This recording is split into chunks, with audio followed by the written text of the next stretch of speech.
Hello students, आज का हमारा टॉपिक है संधि। और संधि में जो हमारा टॉपिक चल रहा था वह है अयादि संधि। इससे पहले हम दीर्घ, गुण, वृद्धि और यण संधि के बारे में पढ़ चुके हैं और अब जो टॉपिक है हमारा अयादि संधि के बारे में हम पढ़ने जा रहे हैं। देखिए, अयादि संधि का जो सूत्र है, संधि विधायक जो सूत्र होता है वह है एचो आय वायावय। एचो आय वायावय। इस सूत्र से तात्पर्य है एच प्रत्याहार के बाद में अच प्रत्याहार का कोई वर्ण आए तो, एच प्रत्याहार के बाद में अच प्रत्याहार का कोई वर्ण आए तो एच के स्थान पर आय, अब और आव हो जाता है। एच प्रत्याहार में आने वाले जो वर्ण होते हैं वे हैं ए, ओ, आई, औ। एच प्रत्याहार में वर्ण है हमारे ए, ओ, आई, औ।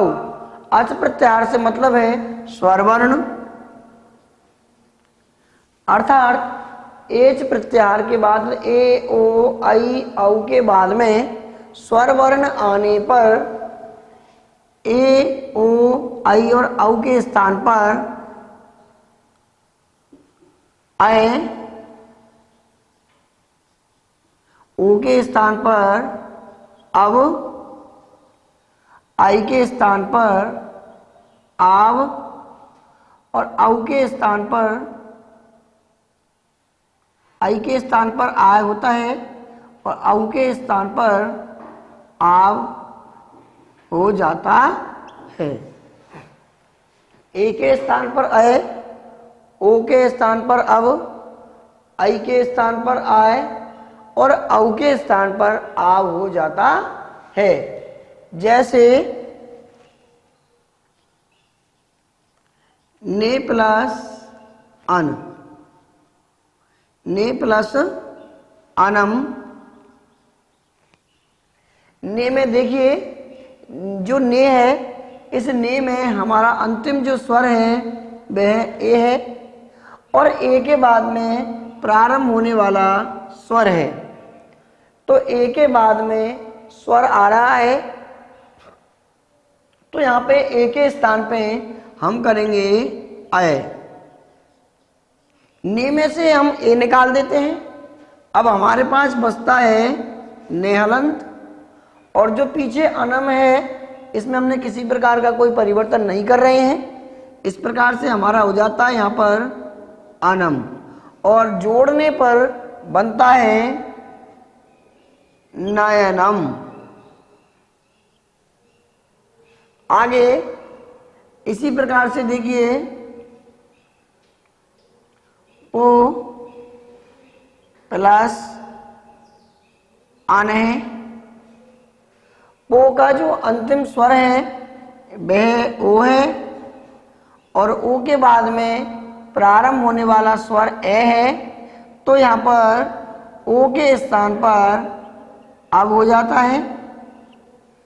ओ में से ओ निकलने पर हमारे पास पे बचता है और अंत में जो स्वर है या जो कह सकते हैं शब्द है वह अन है। अब इन्हें हम जोड़ देते हैं तो बनता है हमारा पवन है। नेक्स्ट उदाहरण देखते हैं हम।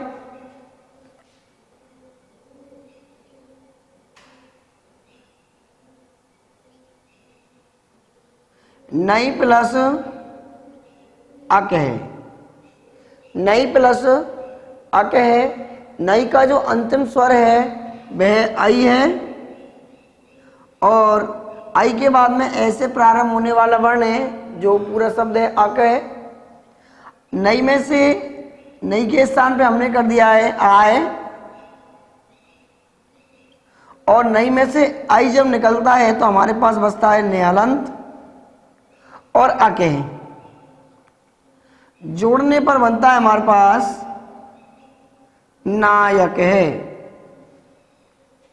अगला उदाहरण और देख लेते हैं हम।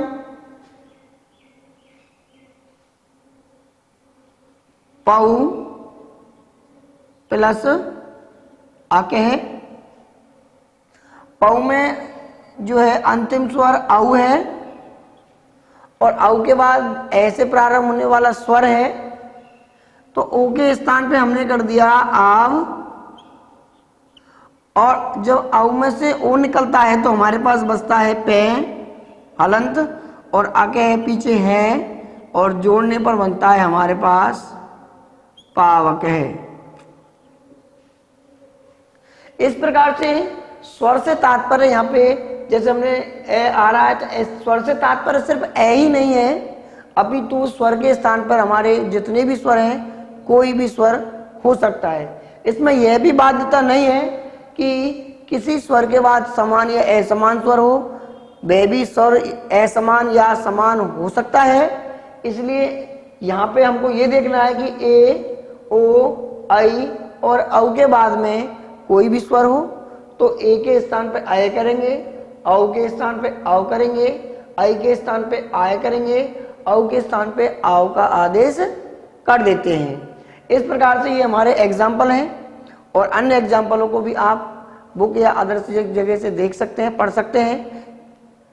हाँ जी, इस प्रकार से ये जो हमारी अयादि संधि है यह समाप्त होती है। और इस प्रकार से देखिए जो हमारी मैंने आपको बताया था मूल संधियां होती हैं। मूल संधि मैंने आपको बताई थी दीर्घ, गुण, वृद्धि, यन और अयादि, ये मूल संधियां होती हैं। और ये मूल संधियां हम पढ़ चुके हैं, और मूल संधियों को पढ़ने के लिए जो हमने विशेष क्रम जमाया था बोले ए से लेकर री तक के जो वर्ण है, और समान होने पर तो हमारे दीर्घ संधि में आए थे। ए आ के बाद में ई उ री लिरी आए तो हमारे पास गुण संधि आई थी। और यदि ए आ के बाद ए आई ओ औ आए तो हमारे पास वृद्धि संधि होती थी।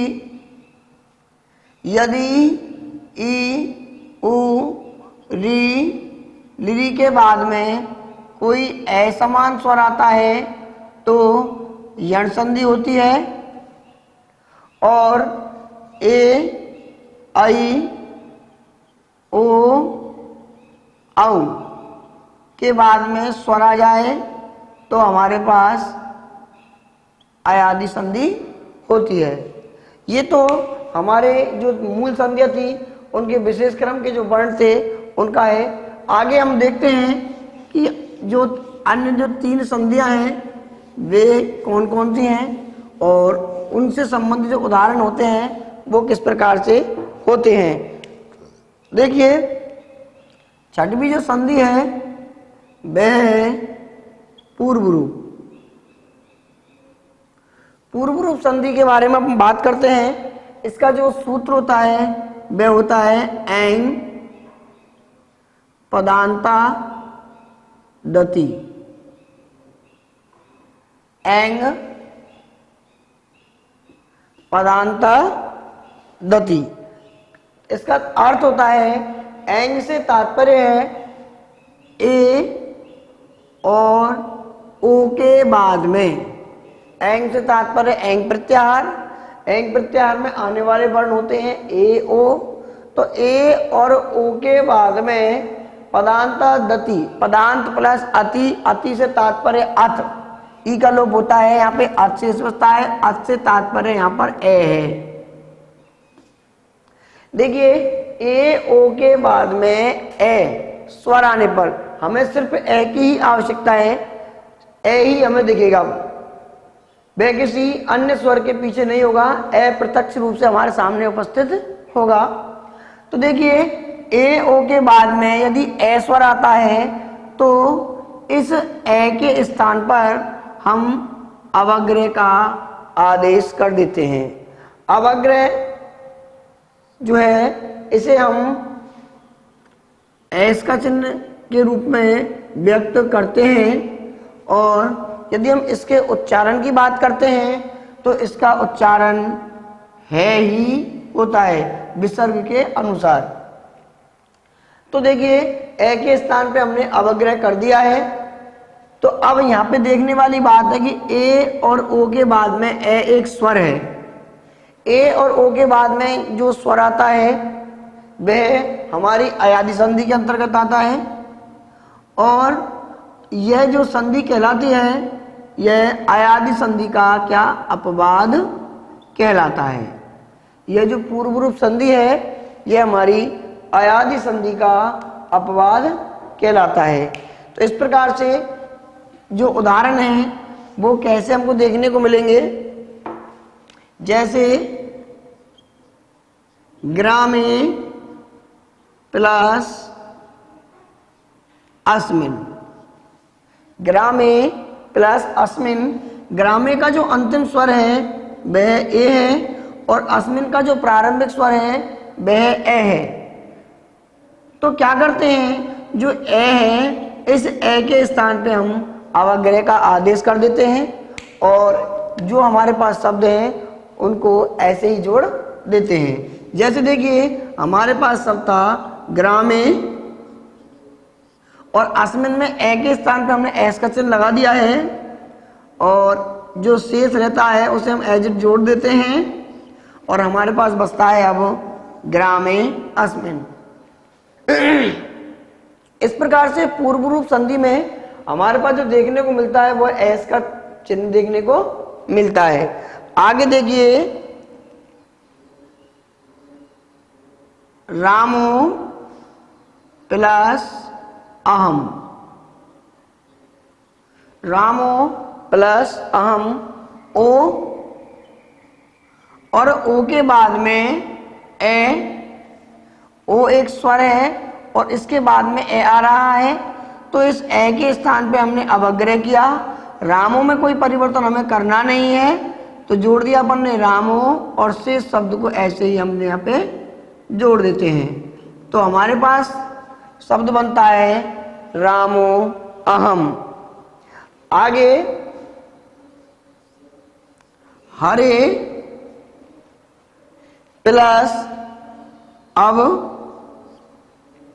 हरे में ए है और ए के बाद में ए है तो ए के स्थान पे हमने एस का चिन्ह अवग्रह कर देते हैं और जो हरे शब्द है वह ऐसे है जैसे रहेगा और शेष पीछे जो शब्द बचता है वो भी जुड़ जाएगा और हमारे पास बनता है अब हरे। अब अगला को प्लस अपी, को में ओ है और ओ के बाद में ए आ रहा है और ए के स्थान पे ओ के बाद यदि ए आता है तो ए के स्थान पे हमने अवग्रह कर दिया और शेष शब्द को यों की तो ही रख देते हैं और हमारे पास जो शब्द बनता है वह बनता है कोअपी। इस प्रकार से हम पूर्व रूप संधि के उदाहरण हैं उनको अलग कर सकते हैं। अब जो नेक्स्ट इसमें पहचानने वाली बात है कि पूर्व रूप संधि है, इस पूर्व रूप संधि को अपन एस के चिन्ह के नाम से भी पहचान सकते हैं कि जिस संधि के अंतर्गत एस का चिन्ह आता है वह हमारी पूर्व रूप संधि होती है। अर्थात देखिए कुछ आसान ट्रिक के माध्यम से भी अपन इस संधि का नाम याद रख सकते हैं। जैसे देखो पूर्व रूप, पूर्व का मतलब होता है पूर्व दिशा और पूर्व दिशा में उगने वाला जो होता है वह होता है सूर्य अर्थात सन। पूर्व दिशा में उगने वाला होता है सूर्य अर्थात सन और सन का जो पहला चिन्ह होता है वह होता है एस अर्थात पूर्व में पूर्व रूप और वह एस। तो जिस संधि में एस का चिन्ह आता है उसे हम पूर्व रूप संधि इस नाम से जान सकते हैं। आगे इसके बाद जो नेक्स्ट संधि है वह है पर रूप संधि। इसके बाद जो नेक्स्ट हमारी संधि है वह है पररूप संधि। पररूप संधि जो विधायक सूत्र होता है वह है एंगी पररूपम। एंगी पररूपम एंगी पररूपम इस संधि का विधायक सूत्र है। एंगी से तात्पर्य है यहाँ पर कि यहाँ पे उल्टा है, जिस प्रकार से अपन ए ओ के बाद पूर्व रूप संधि में हम ए ओ के बाद में ए आने पर ए के स्थान पे अवग्रह कर रहे थे, तो यहाँ पे क्या होता है, इसके उल्टा काम करेंगे कि किसी भी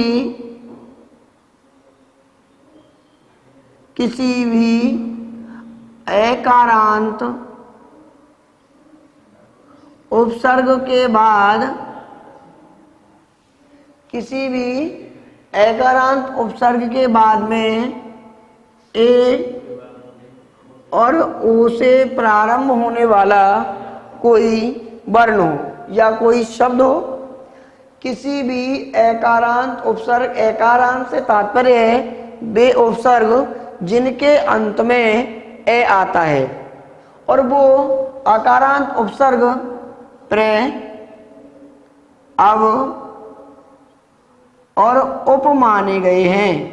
अर्थात इस पररूप संधि के अंतर्गत हमारे तीन ही जो उपसर्ग है जिनके अंदर आकारांत माना गया है वो है प्रे, अब और अप। अब प्रे, अब और उप जो तीन उपसर्ग हैं, तो कह सकते हैं इन उपसर्गों के बाद में ए और ओ से प्रारंभ होने वाला कोई शब्द हो, तो इन उपसर्गों के अंत में जो ए है अर्थात ए है, उस ए के स्थान पे हम ए और ओ कर देते हैं, अर्थात ए को वहां से हटा देते हैं और ए के स्थान पे हम ए ओ कर देते हैं। जैसे प्रेधन इज्जते, अब देखिए प्रे में ए है और प्रे के बाद में ए से प्रारंभ होने वाला वर्ण है, तो क्या किया हमने, इस ए का लोप कर देते हैं और इस लोप करने के बाद इसके स्थान पे हम क्या कर देते हैं, ए कर देते हैं, तो हमारे पास बनता है प्रे और शेष है पीछे जते, तो हमारे पास मूल शब्द बनता है प्रेजते। नेक्स्ट आगे है हमारे पास उप एशनम, उप एशनम, देखिए उप का प्रारंभ अंतिम जो स्वर है ए है और ए के बाद में ए है, तो इस ए का हम लोप कर देते हैं और इसके स्थान पर ए को हम आदेश कर देते हैं, तो हमारे पास बनता है उपेशनम।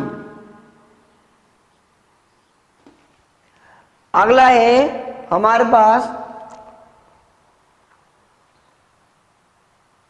उप प्लस ओषति,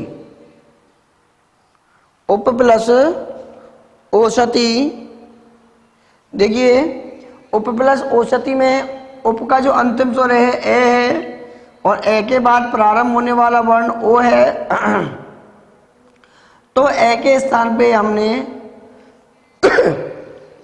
ओ कर देते हैं और हमारे पास बनता है यहाँ पर उपोषति। आगे नेक्स्ट जो है, इस प्रकार से हम जो है पररूप जो संधि है इसके उदाहरणों को देख सकते हैं। पररूप संधि के अंतर्गत हमको यही देखना है प्रे, अब और उपसर्ग के बाद में ए ओ से प्रारंभ होने वाला वर्ण हो तो हम एकारांत के स्थान पर ए ओ का ही आदेश कर देते हैं। देखिए पररूप और पूर्व रूप संधि में समानताएं हैं शब्द में, तो हम पूर्व रूप संधि को एस के चिन्ह के नाम से जान सकते हैं। इसके बाद इस जो स्वर संधि है, इस स्वर्ग संधि का अंतिम जो भेद है वह है प्रकृति भाव। प्रकृति भाव, प्रकृति भाव संधि से तात्पर्य अर्थात इसका जो संधि विधायक सूत्र है वह है ईदु देदय द्विवचनम प्र गृहयम, प्रगृहयम। इस प्रकार से इसका जो संधि विधायक सूत्र है, इस संधि विधायक सूत्र से क्या तात्पर्य है? इसका तात्पर्य है कि किसी द्विवचन शब्द के बाद में, किसी द्विवचन शब्द के बाद में ई ए से प्रारंभ होने वाला कोई वर्ण हो, ई और ए से प्रारंभ होने वाला कोई वर्ण हो, तो इनके मध्य में किसी प्रकार का कोई संधि या विकार नहीं होता। प्रकृति भाव का तात्पर्य है जो जैसा प्रकृति में है, अर्थात जो जैसा है ईश्वर के द्वारा बनाया गया है वो वैसा ही रहता है। जैसे राम में हम द्वितीय व्यक्ति जोड़ते हैं, रामऊ प्लस एतऊ, तो हम इनके बीच में देखिए ये आऊ है जो कि द्विवचन शब्द है। द्विवचन शब्द के बाद में ए से प्रारंभ होने वाला शब्द है, तो संधि नहीं करेंगे, योजक चिन्ह को हटाएंगे अर्थात प्लस के चिन्ह को हटाएंगे और जो शब्द है उन्हें एज इट ऐसे की ऐसे रखे रहने देंगे, रामऊ एतऊ। ऐसे ही रमे प्लस एमे, रमे रमा का जो द्वितीय का एक वचन है, द्वितीय का द्विवचन शब्द है रमे, और एमे इन्हें जोड़ेंगे तो हम क्या रहेगा, रमे एमे। इस प्रकार से हम प्रकृति भाव संधि में किसी प्रकार का कोई विकार नहीं करते हैं, जैसा है वैसा ही रहने देते हैं। तो अगली जो संधि है वो है हमारी हल अर्थात व्यंजन संधि, और इसको हम नेक्स्ट वीडियो में देखेंगे। इसके लिए आप इसे लाइक और सब्सक्राइब करें। धन्यवाद।